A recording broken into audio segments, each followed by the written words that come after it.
चलो आज का क्लास हम लोग एक शायरी से स्टार्ट करते हैं। तो तकरार छिड़ल बा तो तकरार चली, भरपूर जवानी में तलवार चली, इस महफिल में मजा हम तरीके से लेब, यहाँ बस मर्जी हमार चली। चलो अब हम लोग बात करते हैं इकोनॉमिक्स के बारे में। देखो बाबू, इकोनॉमिक्स का मतलब होता है अर्थशास्त्र। इकोनॉमिक्स का मतलब क्या होता है? अर्थशास्त्र होता है। दो चीज होता है, एक होता है इकोनॉमिक्स, एक होता है इकोनॉमी। इकोनॉमी का मतलब होता है अर्थव्यवस्था, जबकि इकोनॉमिक्स का मतलब होता है अर्थशास्त्र। इकोनॉमिक्स का मतलब क्या होता है? अर्थशास्त्र होता है। और इकोनॉमिक्स का मतलब, इकोनॉमी का मतलब होता है अर्थव्यवस्था। अर्थव्यवस्था यानी किसी भी व्यवस्था के बारे में बताता है, किसी भी नियम कानून के बारे में बताता है। कौन भाई? इकोनॉमी। जबकि शास्त्र, शास्त्र यानी कोई पुस्तक है, पुस्तक यानी कोई विषय है, विषय है तो अध्ययन किया जाएगा। तो अध्ययन करने वाला काम क्या कहलाएगा भाई? इकोनॉमिक्स कहलाएगा, यानी अर्थशास्त्र कहलाएगा। जबकि वास्तविक रियल लाइफ का जो फील कराता है, वास्तविक चीजों का जो फील कराता है, उसको हम लोग इकोनॉमी कहते हैं। इकोनॉमी में हम लोग पढ़ेंगे कि पैसा कहाँ से आता है, पैसा कैसे आता है, पैसा कहाँ जाता है, इसके बारे में हम लोग पूरा पढ़ने वाले हैं इकोनॉमी के अंतर्गत में। लेकिन ये जो पैसा आ गया है, इसका सही ढंग से उपयोग कैसे करना है कि फ्यूचर में भी बचा के हम लोग रख सकें, इसके बारे में अध्ययन जो किया जाता है। ये तो रियल वाला चीज दिखाएगा ना कि पैसा बचल हो ना, नहीं, ये बताएगा कि पैसा कैसे बचाना है। तो इसके बारे में जब अध्ययन किया जाएगा, इसको बोला जाता है आपका इकोनॉमिक्स या फिर अर्थशास्त्र। ये क्या है भाई? एक विषय है, इसको अध्ययन किया जाता है, लेकिन इसमें वास्तविक फील लिया जाता है। क्लियर है यहाँ तक? देखो, वास्तविक पैसा के बारे में ये बताता है, वास्तविक पैसा के बारे में कौन? इकोनॉमी। जबकि पैसा के बारे में अध्ययन, पैसा के बारे में अध्ययन करने वाला विज्ञान क्या कहलाएगा? इकोनॉमिक्स यानी अर्थशास्त्र कहलाएगा। समझ में आ गया? मान के चलो कोई व्यक्ति का बीमारी है, कुछ भी बीमारी हो, तो बीमारी के बारे में रियल फील कौन लेगा? तो रियल फील दिलाएगा इकोनॉमी। समझा? रियल फील दिलाएगा बीमारी के बारे में, उस बीमारी के बारे में रियल फील किसको होगा भाई? मरीज को होगा। तो उसके बारे में लोग इकोनॉमी में देखेंगे, मतलब उसके बारे में नहीं देखेंगे, एग्जाम्पल सेट की है। और बीमारी का अध्ययन जब करेंगे, अध्ययन जब किया जाएगा तो इकोनॉमिक्स में किया जाएगा। क्लियर है? इसमें हम लोग पढ़ाई यानी कल्पना से जुड़ी बातें करेंगे, जबकि इसमें वास्तविक रियल की बातें किया करेंगे। यानी व्यवहारिक अध्ययन क्या कहलाएगा भाई? इकोनॉमी कहलाएगा। जबकि सैद्धांतिक अध्ययन आपका क्या कहलाएगा? इकोनॉमिक्स कहलाएगा। एप्लीकेशन बेस्ड स्टडी, और यहाँ आ जाएगा आपका प्रिंसिपल बेस्ड स्टडी। यहाँ तक क्लियर है? अब हम लोग आते हैं अर्थशास्त्र यानी इकोनॉमिक्स के बारे में। इकोनॉमिक्स बताता है कि पैसा का सही उपयोग कैसे करना है। इकोनॉमिक्स का जनक हो जाता है आपका एडम स्मिथ, लेकिन ये वर्ल्ड लेवल का हुआ। कहाँ का? वर्ल्ड लेवल का हुआ। तो सर इंडिया का भी जनक तो बता दीजिए। तो इंडिया का जो जनक है, तो भारतीय अर्थशास्त्र के जनक कहा जाता है विश्वेश्वरैया को। किसको भाई? विश्वेश्वरैया को कहा जाता है। तो जो वर्ल्ड के जो जनक थे एडम स्मिथ, इनके द्वारा एक पुस्तक लिखा गया। पुस्तक का नाम है वेल्थ ऑफ नेशन। क्या नाम है? Wealth of nation. 1776 में प्रकाशित हुआ। क्वेश्चन आया था एक बार कि एडम स्मिथ के द्वारा लिखा गया है कौन सी पुस्तक? तो वेल्थ ऑफ नेशन। कब प्रकाशित हुआ है? तो 1776 में। क्लियर है? अब देखो, वो अर्थव्यवस्था जो है ये दो प्रकार की होगी। अर्थव्यवस्था क्या होता है भाई? तो न्यूनतम संसाधनों में, न्यूनतम कम संसाधनों में अधिकतम उत्पादन करने की जो क्या बोलते हैं अध्ययन है, या फिर जो फेनोमेना है, उसको कहा जाता है अर्थव्यवस्था। न्यूनतम संसाधनों में अधिकतम उत्पादन क्या कहलाता है भाई? अर्थव्यवस्था कहलाता है। अर्थव्यवस्था को दो कैटेगरी में बांटा गया है, एक मैक्रो और एक माइक्रो। सर माइक्रो और मैक्रो क्या होता है? तो देखो, कोई भी चीज की बड़ी लेवल की जब अर्थव्यवस्था होगी, बड़ी लेवल की, तो उसको कहा जाता है माइक्रो। क्या कहा जाता है? मैक्रो कहा जाता है। मैक्रो, माइक्रो नहीं, मैक्रो कहा जाता है। और जब छोटी लेवल की जब अर्थव्यवस्था के बारे में बात किया जाएगा, तो उसको माइक्रो कहा जाएगा। यानी एग्जाम्पल एगो सेट करते हैं। एग्जाम्पल है तुम्हारा घर का अर्थव्यवस्था। क्या है भाई? छोटा है ना, बाजार की तुलना में। बाजार का अर्थव्यवस्था लेंगे और तुम्हारा घर का अर्थव्यवस्था लेंगे, तो छोटा कौन सा हुआ? तुम्हारा घर का अर्थव्यवस्था। तुम्हारा घर का अर्थव्यवस्था कैसा होगा? माइक्रो होगा। कैसा होगा भाई? माइक्रो अर्थव्यवस्था के अंतर्गत आएगा। जबकि बाजार का अर्थव्यवस्था कैसा होगा भाई? तो बाजार का मैक्रो होगा। अब लेते हैं देश का और बाजार का। पूरे देश की अर्थव्यवस्था कैसी होगी? तो मैक्रो में आ जाएगा, बड़ा में आ जाएगा। जबकि बाजार की अर्थव्यवस्था कैसी आएगी? तो माइक्रो में आएगी। अब पूरा वर्ल्ड का और देश का लेते हैं, तो पूरा वर्ल्ड का अर्थव्यवस्था मैक्रो में आएगा, देश की अर्थव्यवस्था माइक्रो में आएगा। तुलना देखो, तुलना बड़ा से छोटा का कर रहे हैं। अब मुकेश अंबानी का अर्थव्यवस्था क्या होगा? बड़ा होगा। हम लोग की पिद्दू सा होगा। समझ में आ गया मैक्रो और माइक्रो में क्या डिफरेंस है? क्लियर है? आगे देखते हैं। अब देखो, अर्थव्यवस्था में कहाँ कहाँ से पशुआ आएगा, किसमें भाई, अर्थव्यवस्था में कहाँ कहाँ से पशुआ आएगा, अर्थव्यवस्था में आय कहाँ कहाँ से आएगा, उसको कहा जाता है सेक्टर। उसको क्या कहा जाता है भाई, सेक्टर। और इसको 3 भाग में बांटा गया है। कौन कौन सा, तो बांटा गया है आपका स्वभाव के आधार पर, नेचर के आधार पर, दूसरा शर्त के आधार पर, और तीसरा है आपका स्वामित्व के आधार पर। तो सर ये तो हिंदी दिया है ना, इसको हम लोग इकोनॉमिक्स के टर्म में बदलते हैं। तो इसको कहा गया है आर्थिक क्रियाओं के आधार पर सेक्टर को बांटा गया है। इसको कहा गया है शर्त यानी कार्य के आधार पर सेक्टर को बांटा गया है, और इसमें स्वामित्व का स्वामित्व ही है। तो क्लियर है। तो क्या है भाई, अर्थव्यवस्था में इनकम कहाँ कहाँ से आता है, इसको कहा जाता है सेक्टर। और सेक्टर को 3 भाग में बांटा जाता है, पहला स्वभाव के आधार पर, दूसरा शर्त के आधार पर, और तीसरा आपका स्वामित्व के आधार पर। स्वभाव के आधार पर को इकोनॉमिक्स में क्या कहा गया कि आर्थिक क्रियाओं के आधार पर, शर्त के आधार पर क्या कहा गया, कार्य के आधार पर, और स्वामित्व के आधार पर क्या कहा गया, स्वामित्व के ही आधार पर। यहां तक क्लियर हो गया। अब हम लोग देखते हैं स्वभाव के आधार पर क्या बोलते हैं, सेक्टर को कितने भाग में बांटा गया है, फिर स्वभाव के आधार पर क्या है। तो देखो स्वभाव के आधार पर जो है, स्वभाव के आधार पर जो है सेक्टर को 3 भागों में बांटा गया है। यानी काम करने की काम को 3 भाग में बांटा जाता है। मतलब स्वभाव के आधार पर जो है काम, किसी काम को 3 भाग में बांटा जाता है। पहला है प्रथम सेक्टर, दूसरा है द्वितीय सेक्टर, और तीसरा है आपका तृतीय सेक्टर। दूसरा क्या है, द्वितीय सेक्टर, तीसरा है तृतीय सेक्टर। क्लियर है। अब देखो प्राथमिक सेक्टर क्या होता है सर, द्वितीय सेक्टर क्या होता है, तृतीय सेक्टर क्या होता है, सब चीज बता दीजिए। चलो बता देते हैं। तो देखो प्राथमिक सेक्टर यानी जो भी चीजें प्रकृति से जुड़ी हुई रहेगी, जो भी चीजें जो है प्रकृति से जुड़ी रहेगी, यानी हम लोग बोल सकते हैं कि आय का स्रोत जब प्रकृति से जुड़ा हुआ रहेगा तो उसको कहा जाएगा प्राथमिक सेक्टर, इंग्लिश से प्राइमरी सेक्टर। प्राइमरी सेक्टर क्या होगा, बाय नेचर यानी प्रकृति से जुड़ा हुआ चीज रहेगा, इसमें मानव का कोई भी क्या नहीं चलेगा, बस नहीं चलेगा, उसको हम लोग प्राथमिक सेक्टर के अंतर्गत रखेंगे। क्लियर है, यहां तक समझ में आ गया। एग्जाम्पल सर, तो एग्जाम्पल है जैसे कृषि। कृषि में भाई मानव का क्या बस चलेगा, बताओ, पानी होगा कृषि होगा, नहीं होगा सुखाड़ी रहेगा, कोई दिक्कत नहीं है। पशुपालन में क्या कृषि क्या बोलते हैं, मानव का बस चलेगा, कुछ नहीं, वो दूध देगी चाहे नहीं, भाई रखना पड़ेगा पशु को। कुक्कड़ पालन और खनन, ये सब क्या होगा, प्राथमिक सेक्टर का एग्जाम्पल हो गया। उसी तरह आता है आपका द्वितीयक सेक्टर के बारे में। तो द्वितीयक सेक्टर में क्या होता है भाई, इसमें उद्योग को शामिल किया जाता है, इसमें निर्माण और विनिर्माण की क्रियाएं होती है, इसमें कारखानों को शामिल किया जाता है। क्लियर हो गया। जैसे हो गया आटा चक्की, ये क्या है, आटा चक्की में जाके दे दो, आटा कूद के देगा। उसके बाद आलू चिप्स फैक्ट्री, कारखाना, ये सब किस में आएगा, द्वितीय सेक्टर के कैटेगरी में आएगा। प्राथमिक सेक्टर में क्या था, कृषि से जुड़ा हुआ यानी प्रकृति से जुड़ा हुआ, दूसरा में था उद्योग से जुड़ा हुआ। अब देखते हैं तृतीय सेक्टर के बारे में।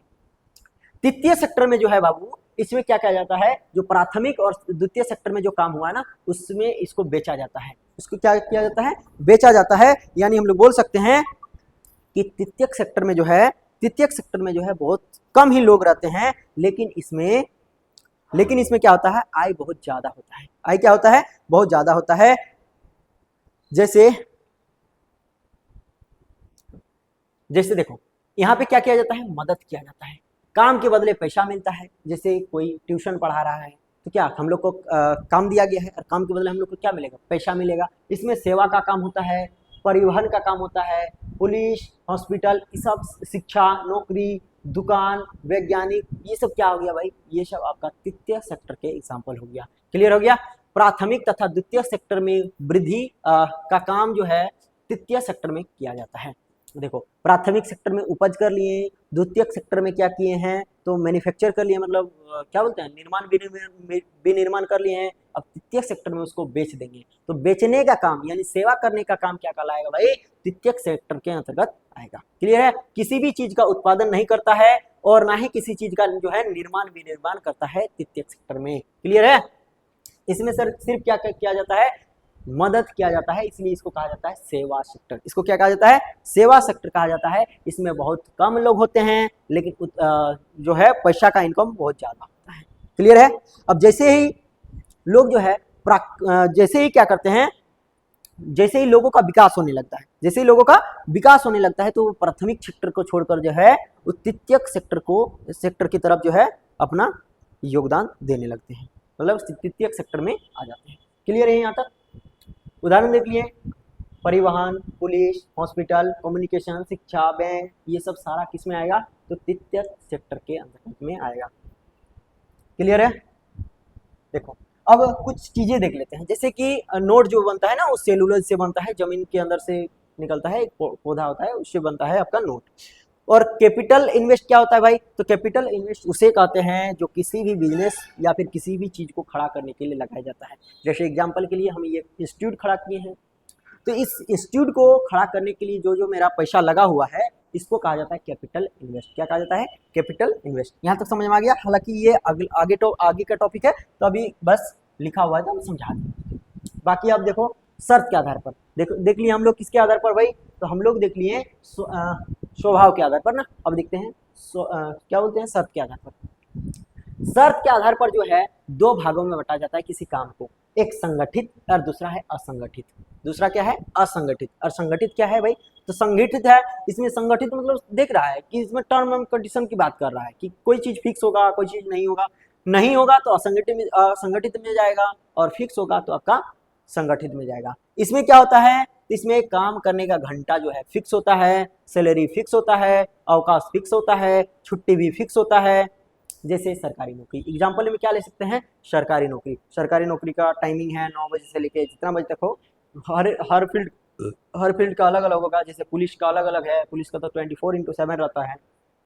बैंक का अलग रहता है, 10 बजे से लेके 4 बजे तक, किसी किसी में 10 बजे से लेके 10 बजे तक रहता है। उसके बाद उसके बाद मास्टर का अलग रहता है, 10 बजे से लेके 4 बजे तक। तो इसमें क्या होता है ना, एक चीज है कि टाइम फिक्स रहता है, सैलरी भी फिक्स रहता है कि इतने आएगा, 2 लाख तो 2 ही लाख आएगा, 1.5 लाख तो 1.5 लाख आएगा। उसके अवकाश भी फिक्स रहता है। मतलब कि जिसमें कामों को जो है फिक्स रखा गया है उसको हम लोग संगठित क्षेत्र के अंतर्गत रखेंगे, और जिसमें कामों का कोई फिक्स गारंटी नहीं है उसको हम लोग असंगठित क्षेत्र के अंतर्गत रखेंगे। जैसे इसमें आ जाएगा आपका खेती, पर्सनल दुकान, पर्सनल ट्यूशन। लेकिन ट्यूशन का भी हालांकि टाइमिंग फिक्स रहता है, बच्चे आएंगे पढ़ेंगे, ताकि बच्चों का और भी काम रहता है ना, तो स्कूल भी जाना रहता है, तो ट्यूशन का तो नहीं ले सकते हैं। लेकिन दुकान का मन मर्जी है भाई, जिसका दुकान है वो मन मर्जी है, शाम को खोलेगा चाहे सुबह को खोलेगा, इसका कोई टाइमिंग फिक्स नहीं है। खेती करने का कोई टाइमिंग है क्या? आज नहीं मन कर रहा है, कोई दिक्कत नहीं, कल जाएंगे खेती करने के लिए। तो काम को जो है 2 भागों में बांटा गया है, किसमें? शर्त के आधार पर। शर्त के आधार पर काम को 2 भागों में बांटा गया है, जिसमें टाइमिंग, सैलरी और अवकाश, छुट्टी वगैरह सब जो फिक्स रहेगा उसको संगठित कहा गया है, जिसमें फिक्स नहीं रहेगा उसको असंगठित कहा गया है। इसमें टर्म एंड कंडीशन फिक्स रहेगा, और इसमें टर्म एंड कंडीशन जो है फिक्स नहीं रहेगा, टाइम फिक्स नहीं रहेगा, सैलरी फिक्स नहीं रहेगा। अब खेती किया, इस बार यदि मेरा फसल अच्छा हुआ तो अच्छा पैसा कमाएंगे, अच्छा फसल नहीं हुआ तो पैसा नहीं कमाएंगे। तो यहाँ तक समझ में आ गया। शर्त के आधार पर जो है काम को 2 भागों में बांटा गया है। कौन कौन सा? तो संगठित और असंगठित। अब देखते हैं हम लोग किसके बारे में भाई? स्वामित्व के आधार पर जो है किसी काम को 4 भागों में बांटा गया है, या फिर किसी सेक्टर को 4 भागों में बांटा गया है। कौन कौन सा? सार्वजनिक, निजी या और संयुक्त, और आपका कोऑपरेटिव यानी सहकारी। क्लियर है? सार्वजनिक का मतलब क्या है भाई? पूरी तरह से सरकार नियंत्रण करेगी, तो ये कहलाएगा आपका सार्वजनिक सेक्टर। क्लियर है? पूरी जिम्मेवारी कौन संभालेगी भाई? सरकार संभालेगी। और प्राइवेट में क्या होगा? पूरी जिम्मेवारी जो है कोई लिमिटेड कंपनी संभालेगी या फिर कोई प्राइवेट लिमिटेड कंपनी संभालेगी। जब 2 मेंबर जुड़े हुए रहते हैं ना, जब 50 से अधिक मेंबर रहते हैं तो उसको लिमिटेड बोला जाता है, और जब 2 और 50 के बीच रहते हैं तो बोला जाता है प्राइवेट लिमिटेड। क्लियर है?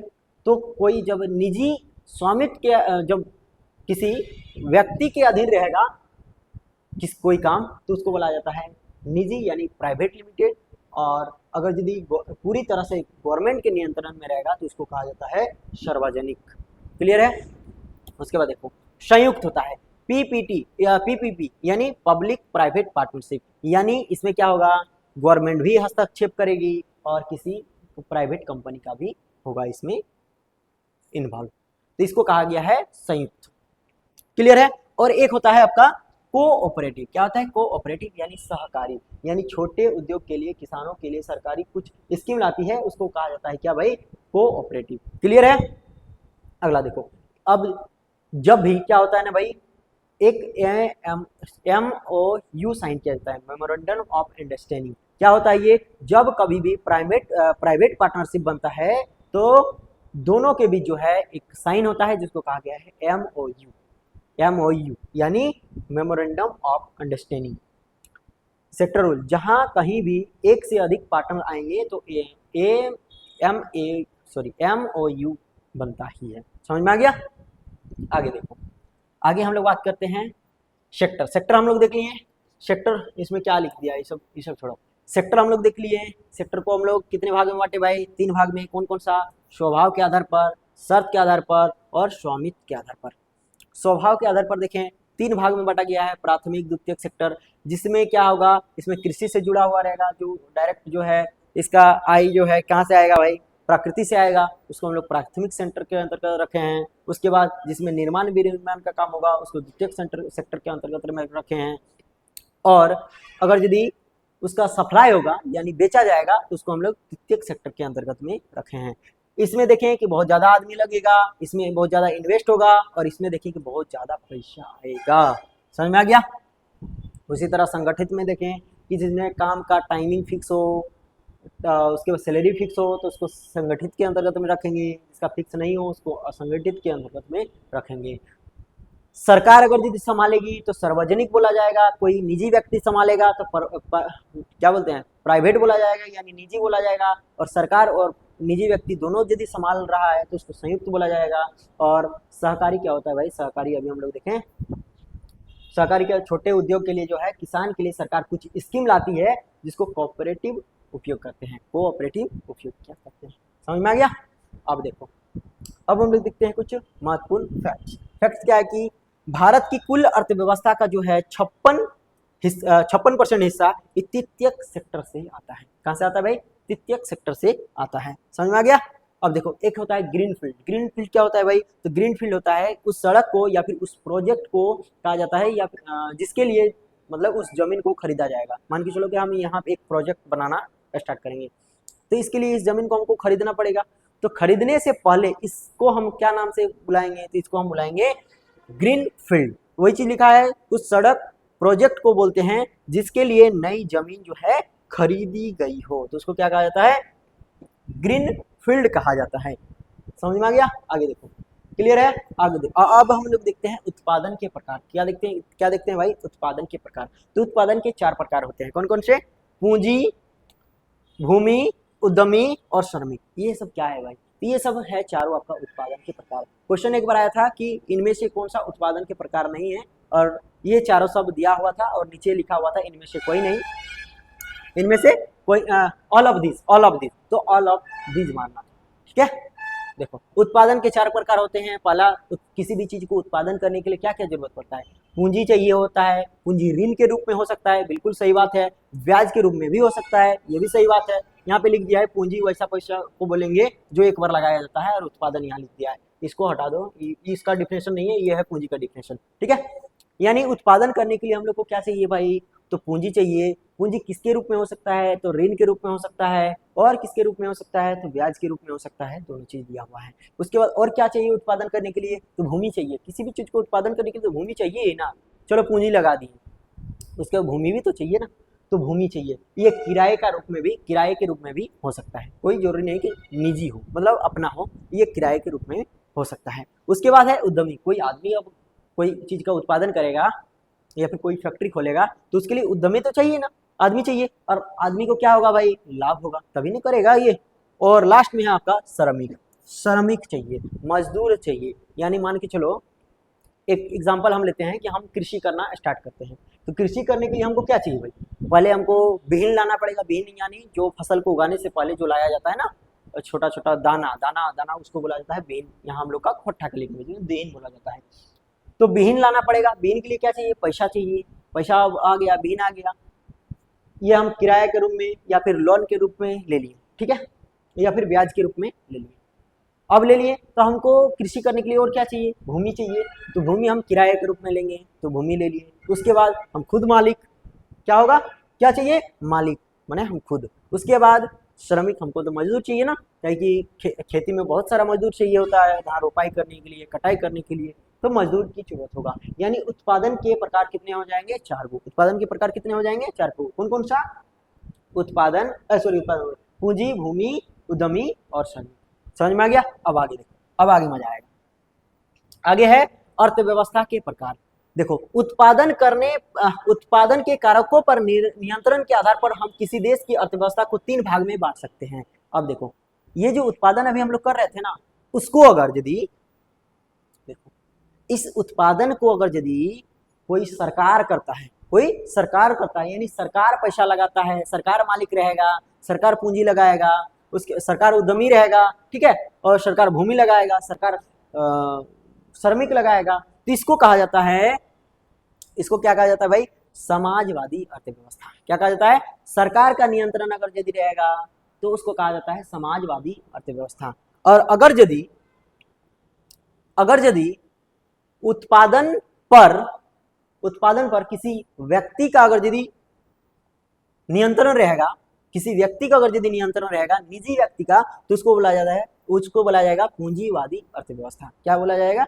पूंजीवादी अर्थव्यवस्था। और अगर यदि सरकार भी नियंत्रण कर रही है और कोई व्यक्ति भी नियंत्रण कर रहा है तो उसको बोला जाएगा मिश्रित अर्थव्यवस्था। भारत की अर्थव्यवस्था किसी है भाई? मिश्रित अर्थव्यवस्था है। तो अर्थव्यवस्था को कितने भाग में बांट दिए? 3 भाग में। किस आधार पर? तो उत्पादन के आधार पर। तो उत्पादन के कारकों पर नियंत्रण के आधार पर हम किसी देश की अर्थव्यवस्था को जो है 3 भाग में बांटते हैं। कौन कौन सा? सरकार का अगर यदि नियंत्रण रहेगा पूंजी, भूमि, श्रम और उद्यमी पर, तो उसको कहा जाएगा समाजवादी अर्थव्यवस्था। अगर यदि पूंजी, भूमि, श्रम और उद्यमी पर अगर यदि किसी निजी व्यक्ति का नियंत्रण रहेगा तो उसको कहा जाएगा पूंजीवादी अर्थव्यवस्था। और अगर यदि दोनों का नियंत्रण रहेगा, सरकार का भी और किसी निजी व्यक्ति का भी, तो इसको कहा जाएगा संयुक्त या फिर मिश्र अर्थव्यवस्था। समझ में आ गया? अर्थव्यवस्था के हम लोग 3 प्रकार देख लिए। अब थोड़ा सा हम लोग बात करते हैं जीडीपी के बारे में। जीडीपी का फुल फॉर्म होता है ग्रॉस डोमेस्टिक प्रोडक्ट। क्या होता है भाई? Gross domestic product. हिंदी से कहा जाता है सकल घरेलू उत्पाद। यानी देश के अंदर, यानी किसी क्षेत्र के अंदर जो है, या फिर किसी देश के अंदर में जो है, एक साल में उत्पादित वस्तु और सेवा का अंतिम मूल्य क्या कहलाता है भाई? जीडीपी कहलाता है। समझ में आ गया? जैसे कि यहाँ देखो, गेहूं का दाम है कितना भाई? 25 रुपया। आटा का दाम कितना हो गया भाई? और 25 रुपया। लेकिन इसमें जो बिस्कुट बनाया गया ये 300 रुपया का बनाया गया, तो अंतिम मूल्य क्या हुआ? 300। तो यही 300 आपका क्या हो जाएगा भाई? देश का जीडीपी हो जाएगा। क्या हो जाएगा? देश का जीडीपी होगा। जीडीपी हमेशा किस में निकलता है? तो जीडीपी हमेशा जो है प्रोडक्शन को बताता है। जीडीपी हमें किसको बताता है? प्रोडक्शन को बताता है। यहाँ तक क्लियर हो गया? इसको हम लोग जीडीपी को, जीएनपी को और एक वीडियो में, एक अलग सा वीडियो में हम लोग समझेंगे। अभी खाली यहाँ पे देखिए थोड़ा सा जीडीपी की गणना और भौगोलिक सीमा। देखो, मान के चलो कि ये हमारा देश है, भारत है। भारत में टाटा कंपनी है 150 की टाटा कंपनी, एग्जांपल लिए है। जियो इंडियन रिलायंस है आपका 200 की, ठीक है। और एलजी का कोई है, तो फॉरेन कंपनी है ना, एलजी का कोई कंपनी है यहाँ पे जो 100 की है, मतलब 100 रुपया की है, 2 कौड़ी की नहीं है, 100 रुपया की है। तो जीडीपी में किसको किसको शामिल किया जाएगा? और विदेश में एक आदमी है भारत का, इंडियन सिटीजन वर्किंग आउटसाइड, मतलब कि एक भारत का आदमी है जो विदेश में कमा रहा है 30 रुपया। तो जीडीपी में किसको शामिल किया जाएगा भाई? तो जीडीपी में शामिल किया जाएगा देश के अंदर जितने भी पैसा आ रहा है, देश के अंदर जितने भी पैसा आ रहा है, भले देश का आदमी बाहर में कमा रहा, उसको जीडीपी के अंतर्गत नहीं शामिल किया जाएगा। तो देश में देखो कितना पैसा आ रहा है, इधर 150 आ रहा है टाटा के द्वारा से, जियो से आ रहा है आपका 200 और एलजी कंपनी से आ रहा है आपका 100, यानी 200, 300, 450 क्या हो गया? टोटल जीडीपी हो गया इसका, ठीक है। तो जीडीपी निकाला जाता है देश में किसी क्षेत्र के अंदर, क्या होगा? किसी क्षेत्र के अंदर उत्पादन में वस्तु तथा सेवा के अंतिम मूल्य को जीडीपी कहा जाता है। समझ में आ गया? अब तो रहीम का पैसा जो 30 रुपया है, इसको जीडीपी के अंतर्गत रखा जाएगा क्या? नहीं, तो इसको जीडीपी में शामिल नहीं किया जाएगा। आई होप कि यहाँ तक समझ में आ गया होगा। अब हम लोग देखते हैं कि किस टाइप का क्वेश्चन पूछा जाता है। देखो, लेटेस्ट क्वेश्चन लेके आया है भाई, ये तो 1999 का है ना, कभी 2013 का है, 26 का भी, 25 का भी क्वेश्चन पूछा गया है। हम लोग देखते हैं किस तरह का क्वेश्चन पूछा जाता है। अभी हम लोग जो पढ़े ना, मिश्रित अर्थव्यवस्था पढ़े, उसके बाद पूंजीवादी अर्थव्यवस्था पढ़े, तो ये सब क्वेश्चन आ रहा है कि नहीं, उसको हम लोग देख लेते हैं। देखो यहाँ पे मिश्रित अर्थव्यवस्था का अर्थ क्या है? देखो, मिश्रित अर्थव्यवस्था का अर्थ क्या है? जहां कृषि उद्योग दोनों को समान महत्व दिया जाता है। नहीं, ऐसा तो नहीं देखे ना। जहां राष्ट्रीय अर्थव्यवस्था में सामाजिक क्षेत्र के साथ साथ निजी क्षेत्र का भी विद्यमान हो, मतलब निजी क्षेत्र भी विद्यमान हो, उसको कहा जाता है मिश्रित अर्थव्यवस्था। यहाँ पे देखो, यहाँ पे दिखाते हैं तुम लोग को, देखो यहाँ पे देखो बताए थे यहाँ पे उत्पादन के कारकों पर नियंत्रण करने के आधार पर हम किसी देश की अर्थव्यवस्था को जो है 3 भागों में बांटा जाता है। और यहाँ पे देखो संयुक्त नियंत्रण, यानी किसी निजी व्यक्ति का भी नियंत्रण हो और सरकार का भी नियंत्रण हो, तो इस तरह की अर्थव्यवस्था को कहा जाएगा मिश्रित अर्थव्यवस्था। क्या कहा जाएगा भाई? मिश्रित अर्थव्यवस्था। यानी किसी प्राइवेट कंपनी का भी नियंत्रण हो और सरकार का भी नियंत्रण हो, तो कहा जाएगा आपका क्या? मिश्रित अर्थव्यवस्था। तो वही क्वेश्चन पूछ रहा था कि मिश्रित अर्थव्यवस्था का अर्थ क्या है? तो जहां राष्ट्रीय अर्थव्यवस्था में सार्वजनिक क्षेत्र के साथ साथ निजी क्षेत्र भी विद्यमान हो। अभी बताएं, सार्वजनिक क्षेत्र यानी सरकार का हाथ हो और निजी व्यक्ति का भी हाथ हो, तो उसको कहा जाएगा मिश्रित अर्थव्यवस्था। ऑप्शन नंबर बी हो जाएगा। समझ में आ गया? जहां राष्ट्रीय अर्थव्यवस्था में भूमंडली ये सब तो है ही नहीं है, जहां आर्थिक नियोजन ये सब तो है ही नहीं है। समझ में आ गया? ऑप्शन नंबर बी हो जाएगा। यही चीज लिखा हुआ है, ऐसी अर्थव्यवस्था जिसमें निजी एवं सार्वजनिक दोनों क्षेत्र विद्यमान होते हैं मिश्रित अर्थव्यवस्था कहलाती है। भारतीय अर्थव्यवस्था जो है मिश्रित अर्थव्यवस्था का एक प्रमुख उदाहरण हो जाता है। क्लियर है? अगला देखो, भारत में मिश्रित अर्थव्यवस्था का अर्थ क्या है? तो बताओ। बृहद एवं कुटीर उद्योग का सह अस्तित्व। भाई ये सब क्या है? हमको नहीं पता। आर्थिक विकास में विदेशी का सहयोग, आर्थिक विकास में विदेशी का सहयोग, ये मिश्रित अर्थव्यवस्था का बात कर रहा है? नहीं, ये भी गलत है। सार्वजनिक तथा निजी क्षेत्र में सह अस्तित्व, मतलब सार्वजनिक आदमी भी रहेगा और कोई निजी व्यक्ति का भी जो है नियंत्रण रहेगा, उसको कहा जाएगा मिश्रित अर्थव्यवस्था। 2013 का क्वेश्चन था। ऑप्शन नंबर क्या हो जाएगा? सी। समझ में आ गया? अगला देखो, अगला क्वेश्चन है मिश्रित अर्थव्यवस्था से तात्पर्य है। मिश्रित अर्थव्यवस्था देखो 3 बार पूछा है, 1990 में, 2006 में, 2007 में पूछा है। मिश्रित अर्थव्यवस्था का तात्पर्य है तो किसमें बोले कि निजी और सरकार जब नियंत्रण करेगी तो उसको बोला जाएगा मिश्रित अर्थव्यवस्था। देखो, निजी एवं सार्वजनिक दोनों क्षेत्रों का विद्यमाता। Option number B. समझ में आ गया? अगला देखो, आर्थिक समृद्धि के संदर्भ में निम्नलिखित में से कौन सा कथन सही है? भारतीय अर्थव्यवस्था एक अल्प विकसित अर्थव्यवस्था है। बताओ भाई, अल्प विकसित अर्थव्यवस्था है क्या? कोई दिक्कत नहीं है, हम लोग नहीं जानते, फिर भी हम लोग आंसर इसका निकाल सकते हैं। देखो कैसे, भारतीय अर्थव्यवस्था एक मिश्रित अर्थव्यवस्था है। बताए हैं? बिल्कुल सर बताए हैं, यानी दूसरा नंबर सर सही होगा। क्लियर है? तो दूसरा नंबर जहां जहां होगा उसको हम लोग रखेंगे। दूसरा नंबर यहाँ है, इसको रखेंगे। दूसरा नंबर यहाँ है, इसको रखेंगे। यहाँ है क्या दूसरा नंबर? नहीं तो काट दो। यहाँ है क्या दूसरा नंबर? नहीं तो काट दो। उसके बाद देखो, जे एम किन्स अर्थव्यवस्था के जनक हैं। होय होय होय होय, अरे पगला, अभी बताएं। एडम स्मिथ अर्थव्यवस्था के जनक हैं, जिन्होंने 1776 में एक पुस्तक लिखा वेल्थ ऑफ नेशन, जो प्रकाशित हुआ था 1776 में। यानी जेन किन्स जो है ये अर्थव्यवस्था के जनक नहीं हो जाते हैं, यानी तीसरा नंबर स्टेटमेंट गलत हो जाएगा। अब तीसरा नंबर स्टेटमेंट जहां जहां है उसको गलत कर दो। तीसरा नंबर स्टेटमेंट यहाँ है, ये गलत हो जाएगा पूरा स्टेटमेंट, और ये दोनों तो पहले ही कट चुका है, तो ऑप्शन नंबर ए आपका राइट आंसर हो जाएगा। समझ में आ गया? हम लोग को क्या मालूम था? बस 2 स्टेटमेंट मालूम था, ये नहीं पता था कि भारतीय अर्थव्यवस्था एक अल्प विकसित अर्थव्यवस्था है या नहीं है। लेकिन आंसर के माध्यम से हम लोग को ये पता चल गया कि भारत की अर्थव्यवस्था कैसी है, अल्प विकसित अर्थव्यवस्था के अंतर्गत में आता है। देखो समझ में आ गया? किस तरह इसको बोलते हैं एलिमिनेशन मेथड। भारतीय अर्थव्यवस्था एक विकासशील अर्थव्यवस्था है, हालांकि अभी भी इसमें अल्प विकसित अर्थव्यवस्था की बहुत सारी विशेषताएं विद्यमान है, मतलब अभी भी अल्प विकसित अर्थव्यवस्था के कैटेगरी में ही रखा जाता है। भारतीय अर्थव्यवस्था मिश्रित अर्थव्यवस्था है क्योंकि इसमें निजी तथा सार्वजनिक दोनों क्षेत्रों का जो है सह-अस्तित्व विद्यमान किया गया है या फिर विद्यमान है। समझ में आ गया? अगला देखो, अर्थशास्त्र के जनक एडम स्मिथ है, ना कि जे एम किन्स। क्लियर है? अगला देखो, अगला क्वेश्चन देखो, अगला क्वेश्चन है 2016 का पूछा हुआ है भाई, बोल रहा है भारतीय अर्थव्यवस्था है कैसी है, मिश्रित अर्थव्यवस्था है। ऑप्शन नंबर ए 2016 का आरओ का एग्जाम था, उसमें पूछा गया था। भारत एक मिश्रित अर्थव्यवस्था वाला देश है। मिश्रित अर्थव्यवस्था एक ऐसी प्रणाली है जिसमें निजी और सार्वजनिक दोनों क्षेत्र का सह-अस्तित्व रहता है। समाजवादी अर्थव्यवस्था में आर्थिक शक्तियों का केंद्रीकरण सरकार के हाथ में होता है, मतलब सारा जिम्मेवारी सरकार देखती है। किसमें, समाजवादी में।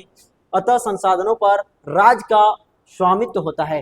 पूंजीवादी अर्थव्यवस्था में बाजार को नियंत्रण करने में सरकार का कोई खास सक्रिय भूमिका नहीं होती। जो पूंजीवादी होती है उसमें तो बोले है ना कि पूंजीवादी अर्थव्यवस्था में किसी निजी व्यक्ति का नियंत्रण रहता है, तो वही चीज लिखा हुआ है, पूंजीवादी अर्थव्यवस्था में बाजार को नियंत्रण करने में सरकार का कोई खास सक्रिय भूमिका नहीं होती है तथा उत्पादन के संसाधनों पर निजी स्वामित्व होता है। निजी स्वामित्व ना किसी निजी पर्सनल व्यक्ति का हाथ होता है।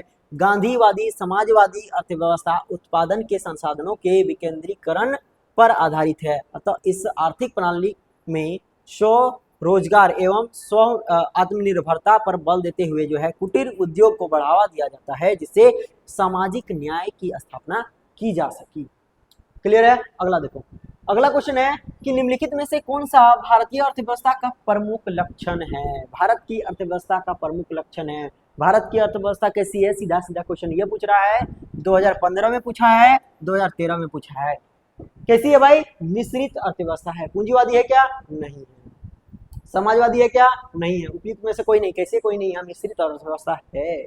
अगला देखो, भारत में किस तरह की अर्थव्यवस्था है। 2007 में 2011 में पूछा हुआ है, तो मिश्रित अर्थव्यवस्था है। Option number C. अगला क्वेश्चन देखो, अगला है, यह सत्य होगा कि भारत को परिभाषित किया जाए। यह सत्य होगा कि भारत को परिभाषित किया जाए एक खाद की कमी वाली अर्थव्यवस्था के रूप में। अच्छा, भारत में खाद की कमी है क्या, नहीं। एक श्रम अधिपत्य वाली अर्थव्यवस्था के रूप में, बिल्कुल। अभी क्या बोले थे, भारत में सबसे ज्यादा कृषि होता है। कृषि होता है तो श्रम बहुत ज्यादा लगेगा, और श्रम बहुत ज्यादा लगेगा तो श्रम अधिक वाली अर्थव्यवस्था के रूप में जो है भारत को परिभाषित किया जाएगा। क्लियर है। भारत में जनसंख्या की अधिकता है, अधिकता के कारण इसे श्रम अधिक वाली अर्थव्यवस्था के रूप में परिभाषित किया जाएगा। समझ में आ गया। अगला देखो, अगला है, अल्प विकसित अर्थव्यवस्था की सामान्यताएं विशेषता होती है। अल्प विकसित अर्थव्यवस्था की सामान्यता विशेषता होती है। जो मतलब अल्प विकसित वाले देश हैं उसकी क्या क्या विशेषता है उसको बताना है। तो देखो, प्रति व्यक्ति निम्न आय, हाँ ये ठीक है। अल्प विकसित अर्थव्यवस्था वाले देश की क्या होती है ना, प्रति व्यक्ति निम्न आय होती है। ठीक है, ये सही है। एक नंबर अगर यदि सही है और सही वाला पूछ रहा है, सही उत्तर को चुनना है। एक नंबर सही है तो जहां जहां एक है उसको रखो। एक नंबर यहाँ है, इसको रखेंगे। एक नंबर यहाँ है, इसको रखेंगे। इसमें नहीं है, इसको काट देंगे। इसमें नहीं है, इसको काट देंगे। अब देखो, दूसरा बोल रहा है कि पूंजी निर्माण की निम्न दर। हाँ, जो अल्प विकसित रहेगा वो पूंजी निर्माण की निम्न दर तो रहेगा ही उसके देश में ना, तो पूंजी निर्माण की निम्न दर, ये भी आपका सही हो जाएगा। यानी दूसरा नंबर जिसमें है वही मेरा राइट आंसर होगा। दूसरा नंबर बस यहाँ है, ऑप्शन नंबर ए राइट हो जाएगा। इसमें नहीं है, काट दो। निम्न आश्रितता अनुपात, ये नहीं है। तृतीयक क्षेत्र में अधिक कार्यबल शक्ति का होना, ये भी नहीं है। देखो, अल्प विकसित शब्द जो है सामान्यतः उन अर्थव्यवस्थाओं के संबंध में प्रयुक्त होता है जहां उस देश के लोगों का रहन सहन जो है स्तर काफी निम्न होता है। मतलब जिस देश की रहन सहन स्तर बहुत ही ज्यादा कमजोर होता है, निम्न होता है, उसको हम लोग अल्प विकसित देश की कैटेगरी में रखेंगे, क्योंकि वहां पर उत्पादकता का स्तर कम होगा, जनसंख्या का स्तर अधिक होगा, प्रति व्यक्ति आय का स्तर जो है निम्न पाया जाएगा। समझ में आ गया। अल्प विकसित अर्थव्यवस्था की निम्न विशेषताएं होती है। कौन कौन सी? निम्न प्रति व्यक्ति आय, निम्न जीवन स्तर, जनसंख्या में वृद्धि की उच्च दर, पूरा जनसंख्या बढ़ेगा भगभका के, उसके बाद बेरोजगारी एवं अल्प रोजगार का उच्च स्तर, फिर है कृषि क्षेत्र का अधिपत्य और पूंजी निर्माण की निम्न दर और आय की विषमता। यहां तक समझ में आ गया। अगला क्वेश्चन देखो, नेक्स्ट क्वेश्चन। नेक्स्ट क्वेश्चन बोल रहा है कि निम्नलिखित में से क्या सही ढंग से क्या है, समझता है कि भारत एक अल्प विकसित अर्थव्यवस्था है। देखो निम्नलिखित में से क्या सही ढंग से समझाता है कि भारत अल्प विकसित अर्थव्यवस्था है। मतलब इस सब में बताना है और भारत के बारे में बताना है कि ये सब जो है ये बता पा रहा है कि भारत एक अल्प विकसित अर्थव्यवस्था है। देखो अल्प विकसित अर्थव्यवस्था के लिए क्या बताएं भाई, अल्प विकसित देश के लिए क्या बताएं बताओ। देखो यहाँ पे अल्प विकसित अर्थव्यवस्था के लिए हम ये बताए थे ना, अल्प विकसित अर्थव्यवस्था की निम्न विशेषताएं होती है, मतलब ये सब विशेषता होती हैं जो अल्प विकसित देश होता है। निम्न प्रति व्यक्ति आय होगा, निम्न जीवन स्तर होगा, जनसंख्या वृद्धि बहुत हचाक से होगा, उसके बाद बेरोजगारी एवं अल्प रोजगार जो है उच्च होगा, माने बेरोजगारी बहुत ज्यादा होगा, भारत में तो है भाई। कृषि क्षेत्र का अधिपत्य होगा, बहुत ज्यादा होगा कृषि क्षेत्र। पूंजी निर्माण का निम्न दर होगा और आय की विषमता होगी। वही चीज यहाँ पे पूछ रहा है। तो आय की असमता वितरण, आय की असमान वितरण, ये नहीं है। उच्च निर्भरता दर, उच्च निर्भरता दर है क्या? नहीं, ये भी गलत है, ये भी गलत है। उसके बाद राष्ट्रीय आय की वृद्धि दर में कमी। अरे भाई वृद्धि दर में कमी कैसे होगा? वृद्धि दर में वृद्धि की धीमी दर, नहीं ये भी गलत है। वित्तीय बैंक का क्षेत्र में परिवर्तन, ये भी गलत है। क्या बोल रहा था? निम्नलिखित में से कौन सही ढंग से समझाता है भारत की अल्प विकसित अर्थव्यवस्था है? आय का असमान वितरण, आय का यदि असमान वितरण होगा ये थोड़ी बता रहा है। उच्च निर्भरता दर, ये भी नहीं बता रहा है। यानी इसमें क्या होगा भाई? ऑप्शन नंबर ई, इनमें से कोई नहीं होगा। भारतीय अर्थव्यवस्था की निम्न विशेषता होती है प्रति व्यक्ति आय का निम्न स्तर होना, प्रति व्यक्ति आय का निम्न स्तर होना, प्रति व्यक्ति राष्ट्रीय आय में धीमी वृद्धि, प्रति व्यक्ति राष्ट्रीय आय में धीमी वृद्धि, वृद्धि की धीमी दर, राष्ट्रीय आय की, अच्छा प्रति व्यक्ति छोड़ दिया था।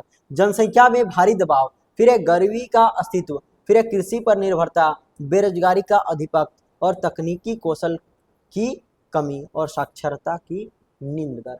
समझ में आ गया? अगला क्वेश्चन देखो, अगला क्वेश्चन ये सब पढ़ लेना। रूढ़िवादी परंपरावादी समाज, विकास के लिए योजना बनाना, योजना पर व्यय, राष्ट्रीय आय की धीमी दर भी भारतीय अर्थव्यवस्था में देखने को मिलती है, परंतु वर्तमान में राष्ट्रीय आय की धीमी वृद्धि दर भारतीय अर्थव्यवस्था के संदर्भ में सही नहीं है। समझ में आ गया? अगला देखो, अगला क्वेश्चन है, क्वेश्चन बोल रहा है कि निम्नलिखित में से कौन सी विशेषता भारतीय अर्थव्यवस्था को विकासशील श्रेणी में दर्शाता है? कौन सी विशेषता? तो कृषि की मुख्य व्यवसाय ये दर्शाता है, राइट है। यानी एक नंबर जहां है उसको सही मान लो, एक नंबर यहाँ है, यहाँ है, यहाँ है, इसमें नहीं है काट दो। उसके बाद प्रच्छन्न बेरोजगारी ये भी दर्शाता है भाई, तो ऑप्शन नंबर 2 यहाँ है, यहाँ है, इसमें नहीं है काट दो। उसके बाद मानव की पूंजी की निम्न गुणवत्ता ये भी दर्शाता है, किसका? तो विकासशील देश के बारे में। तो तीसरा नंबर भी सही है, ऑप्शन नंबर क्या हो जाएगा? डी। भारतीय अर्थव्यवस्था को विकासशील अर्थव्यवस्था या फिर मिश्रित अर्थव्यवस्था भी कहा जाता है। भारतीय अर्थव्यवस्था के निम्न लक्षण दिखाई देते हैं, कौन कौन से?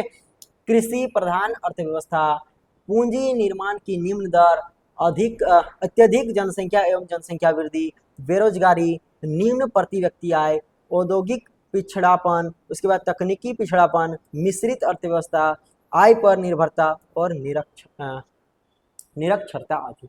समझ में आ गया? अगला क्वेश्चन देखो, अगला है भारतीय अर्थव्यवस्था वर्णित की जा सकती है, भारतीय अर्थव्यवस्था वर्णित की जा सकती है एक विकासशील देश की विकासशील अर्थव्यवस्था के रूप में। मतलब भारतीय अर्थव्यवस्था को जो है बताया जाएगा किसमें? एक विकासशील अर्थव्यवस्था के रूप में। समझ में आ गया? अगला देखो, अगला हम लोग देखते हैं, अगला है भारत की अर्थव्यवस्था की विशेषता क्या है। अभी देखें, कृषि प्रधान, कृषि की प्रधानता बिल्कुल सही है, एक नंबर जहां है उसको रखो, एक नंबर यहाँ है, यहाँ है, यहाँ है, इसको काट दो। उसके बाद क्या है भाई?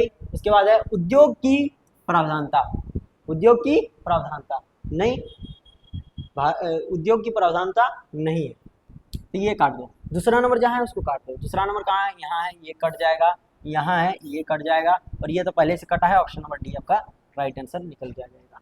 इसको एलिमिनेशन मेथड बोलते हैं। इसको सीखने के लिए कमेंट करो। देखो, उद्योग की प्रावधानता, विकसित अर्थव्यवस्था का अभिलक्षण हो जाता है, क्योंकि भारत की अर्थव्यवस्था विकासशील कैटेगरी में आता है। उद्योग की प्रावधानता भारतीय अर्थव्यवस्था की विशेषता हेतु उपयुक्त है, जबकि शेष 3 लक्षण जो है भारतीय अर्थव्यवस्था की विशेषता को बताते हैं।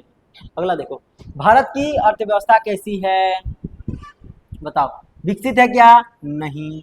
अल्पविकसित है क्या? नहीं। कैसी है? विकासशील है। भारतीय अर्थव्यवस्था विकासशील कैटेगरी में है। विकासशील अर्थव्यवस्था में उत्पादन के ढांचे, उत्पादन के स्वरूप और उत्पादित वस्तु में परिवर्तन होता रहता है, तथा सामाजिक संबंधों में भी जो है विकास के साथ साथ परिवर्तन होता रहता है। समझ में आ गया? अगला क्वेश्चन देखो, ये सब लेटेस्ट क्वेश्चन है। अब देखो 2004 का और 2023 का क्वेश्चन लाए। इसमें हो रहा है निम्नलिखित में से कौन सा लक्षण भारतीय अर्थव्यवस्था का नहीं है? भाई साहब, कौन सा नहीं है बताओ? प्रति व्यक्ति कम आय, ये तो है। पूंजी निर्माण की न्यून दर, ये भी है। श्रम की न्यूनतम कार्य क्षमता, ये भी है। प्राकृतिक संसाधनों की कमी, प्राकृतिक संसाधनों की कमी, ये नहीं है।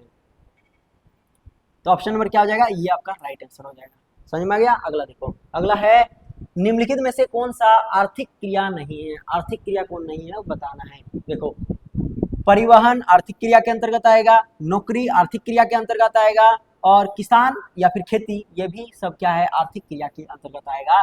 लेकिन स्वैच्छिक समाज सेवा जो है ये आर्थिक क्रिया के अंतर्गत नहीं आएगा। आर्थिक क्रिया क्या होती है भाई? तो आर्थिक क्रिया वह क्रिया है जिसका संबंध जो है आवश्यकताओं की संतुष्टि के लिए सीमित संसाधनों के उपयोग से है। सभी आर्थिक क्रियाएं अनिवार्य रूप से आय का सृजन करती है। मतलब जितने भी आर्थिक क्रियाएं करेंगे उसमें हम लोग को पैसा देगा। सेवा करेंगे तो कौन सा पैसा मिलता है? नहीं मिलता है ना। लेकिन खेती करेंगे तो पैसा मिलेगा, नौकरी करेंगे तो पैसा मिलेगा, परिवहन करेंगे तो पैसा मिलेगा। तो आर्थिक क्रिया किसमें होती है? जब पैसा मिलता है। तो पैसा किसमें मिलता है? किसान में मिलता है, नौकरी में मिलता है, परिवहन में मिलता है। वही चीज क्वेश्चन पूछ रहा था 2023 का प्रीलिम्स का क्वेश्चन है। समझ में आ गया? अर्थात आय का सृजन करने वाली सभी क्रियाएं क्या होगी? आर्थिक क्रियाएं होगी। आर्थिक क्रियाएं निम्न हो जाती है, जैसे उपभोग हो जाएगा, उत्पादन हो जाएगा, विनिमय हो जाएगा, निवेश हो जाएगा, वस्तु कीमत निर्धारण हो जाएगा, उसके बाद साधन कीमत निर्धारण हो जाएगा। इसके अलावा कुछ ऐसी क्रियाएं होती है जिनका उद्देश्य आय का सृजन करना नहीं होता है, जैसे धर्म का प्रचार करना। आय का किसमें कहाँ आय आता है? समाज सेवा, ये आय का स्रोत नहीं है। उसके बाद देशभक्ति की भावना प्रेरित करना, ये सब आय के कैटेगरी में नहीं आता है। स्वैच्छिक कार्य, ये सब जो है आय की कैटेगरी में नहीं आता है, यानी आर्थिक क्रिया के अंतर्गत नहीं रखेंगे। समझ में आ गया? अगला देखो, अगला क्वेश्चन है, देश की वृद्धि में निम्न में से कौन सा अनार्थिक तत्व है? अभी देखें, आर्थिक क्रिया जो यहाँ से पैसा वो आएगा, अनार्थिक में जहाँ से पैसा नहीं आएगा। तो कहाँ से पैसा नहीं आएगा? देखो, पूंजी संसाधन, पूंजी संसाधन इसमें पैसा आएगा। प्राकृतिक संसाधन, इसमें भी पैसा आएगा, खेती बाड़ी। उसके बाद शक्ति संसाधन, इसमें भी पैसा आएगा। सामाजिक व्यवहार, इसमें पैसा नहीं आएगा। ये आपका राइट आंसर हो जाएगा। नहीं वाला पूछ रहा था। अनार्थिक तत्व है, अनार्थिक तत्व में आ जाएगा सामाजिक व्यवहार। ठीक है। अब देखो, आर्थिक विकास की निर्धारक तत्व, तो दो भाग में बांटा गया है। एक आर्थिक तत्व हो जाएगा, एक हो जाएगा अनार्थिक तत्व। आर्थिक तत्व में जिसमें पैसा आएगा, अनार्थिक में जिसमें पैसा नहीं आएगा। जैसे हो गया सामाजिक घटक, इसमें पैसा नहीं आने का चांस है। धार्मिक घटक, इसमें पैसा आने का नहीं चांस है। राजनीतिक घटक, अंतर्राष्ट्रीय घटक और वैज्ञानिक घटक इसमें आ जाता है। उसके बाद आएगा आपका आर्थिक तत्व में प्राकृतिक संसाधन, श्रम शक्ति से जनसंख्या, पूंजी, तकनीक तथा नवाचार, पूंजी उत्पादन अनुपात और संगठित आदि क्षेत्र आ जाता है आपका किसमें? आर्थिक में। अगला देखो, अगला है निम्न में से कौन सा आर्थिक सुधार के द्वितीय प्रजनन यानी जनरेशन में सरकार द्वारा चिन्हित किए गए का भाग नहीं है? क्या नहीं है भाई? न्यायिक प्रणाली सुधार, ऑप्शन नंबर सी। उपयुक्त विकल्पों में न्यायिक प्रणाली सुधार जो है छोड़कर सभी बाकी सरकार द्वारा चिन्हित किया गया है। उस टाइम का करंट का क्वेश्चन है। देखो, अगला क्वेश्चन है, विकास का भारतीय मॉडल किसके हित की सुरक्षा करता है? तो विकास का भारतीय मॉडल जो है देश राज्य का और राज्य का जो व्यक्ति है उस दोनों का जो है हित की सुरक्षा करता है। ऑप्शन नंबर सी हो जाएगा। भारत में मिश्रित अर्थव्यवस्था के रूप को अपनाया गया है। मिश्रित अर्थव्यवस्था के तहत जो है सार्वजनिक यानी पब्लिक और निजी यानी प्राइवेट क्षेत्र, दोनों क्षेत्र के देश के विकास के कार्यक्रमों को भागीदारी होती है। सार्वजनिक क्षेत्र का प्रकाशन जहां राज्य यानी स्टेट करता है, वहीं निजी क्षेत्र का प्रशासन जो है व्यक्ति यानी पर्सन के हाथ में होता है। इस प्रकार जो है विकास का भारतीय मॉडल राज्य और व्यक्ति दोनों के हित में रक्षा करता है। आई होप कि ये लेक्चर आप लोग को समझ में आया होगा। इसमें हम लोग अगला वाला लेक्चर में देखेंगे क्या भाई, अगला वाला लेक्चर में हम लोग जीडीपी वगैरह समझ लेंगे। जीडीपी क्या होता है, जीएनपी क्या होता है, एनएनपी क्या होता है, सारे लेक्चर को कंप्लीट करेंगे। उसके बाद इससे रिलेटेड घटना चक्र को भी सॉल्व कर लेंगे। तो मिलते हैं नेक्स्ट वीडियो में, तब तक के लिए जय हिंद।